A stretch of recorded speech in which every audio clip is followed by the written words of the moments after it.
सबैलाई नमस्कार। यति बेला फेरि हामी गिरीघाट आइपुगेका छौँ 4-5 दिनमा हैन। अस्ति आएँ मोबाइलमा पानीमा खस्यो खोलामा हैन। अनि त्यसपछि एकदम निराश थियो हैन, चित्त बुझेन, भिडियो सिडियो बनाउन पाइएन। फेरि आएको छु। अस्तिचोटि 2 जना मात्रै आएको थियौँ, आज हामी 4 जना आएको छौँ। यस ओह्रालो लाग्दैछौँ।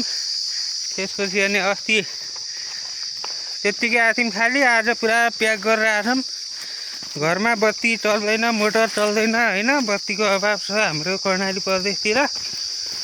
त्यही भएर चाहिँ झोलाभरि बोकेर हामी चाहिँ कपडा धुने, नुहाइधुवाइ गर्ने, पौडी खेल्ने सब व्यवस्थापनका साथ आएका छौँ। त्यही हो हैन। अब खोलामा जाँदैछौँ, गाडी राखिसक्यौँ पार्क गरेर।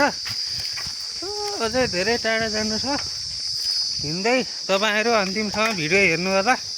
मन परे लाइक कमेन्ट अनि सब्सक्राइब सेयर के हुन्छ सब गरिदिनु होला है त।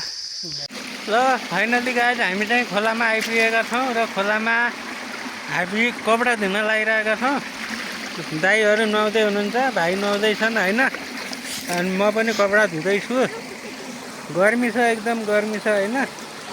कपडा धोइसकेपछि एकदम पौडी खेल्न नि मजा आउँछ, तर अहिले चाहिँ एकदम गर्मीको आनन्द लिँदै कपडा धुन लागिरहेछौँ।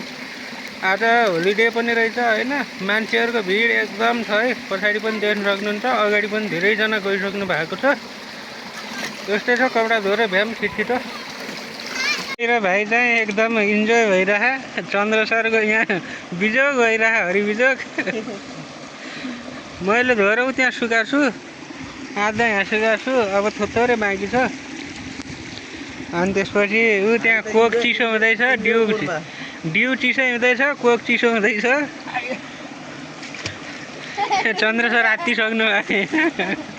यो नेपाल इलेक्ट्रिसिटी अथोरिटी के भन्छ हैन, नेपाल विद्युत प्राधिकरणले चाहिँ कर्णाली प्रदेशमा भोल्टेजको यो हामीलाई हेला गरे देखेर एकदम चित्त बुझ्दैन हैन। के गर्ने, घरबेटी भएर कपडा धुन खोलामा आउनु पर्यो भनेपछि बुझ्नु। भाडामा बस्नेहरूको के हालत भयो होला पानी नभएर। यस्तै छ जिन्दगानी। खोलाभरि मान्छे आउने क्रम जारी छ, हाम्रो कपडा धुने क्रम जारी छ निरन्तर हैन। पानी आए आओस्, हावाहुरी आए आओस्, हामी कपडा धुन चाहिँ छोड्नेवाला छैनौँ। यही छ जिन्दगी। भिडियो अन्त्यसम्म हेर्नु होला है त। बाई।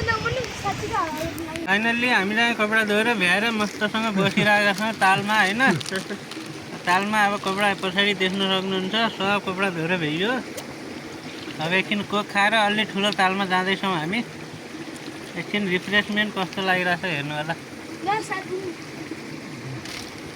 अस्तिको अधुरो भिडियोलाई पुरा गर्नको लागि आएको हैन।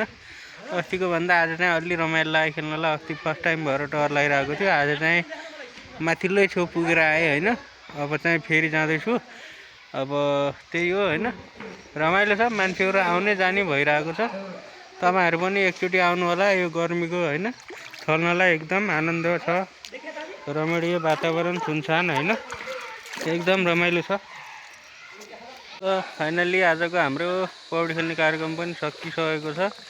अब फेरि अर्को हप्ता हैन अरू नयाँ जोस र जाँगरको साथ हाम्रो इनर्जेटिक भिडियो आउँदैछ। सबैजनाले हेरिदिनु होला, मन पराइदिनु होला हैन। अहिलेसम्म साथ सपोर्ट गर्नुभएको छ, त्यसको लागि धेरै धेरै धन्यवाद। अब चाहिँ हामी कपडा सपडा लगाएर घरतिर हिँड्न लाग्यो है त।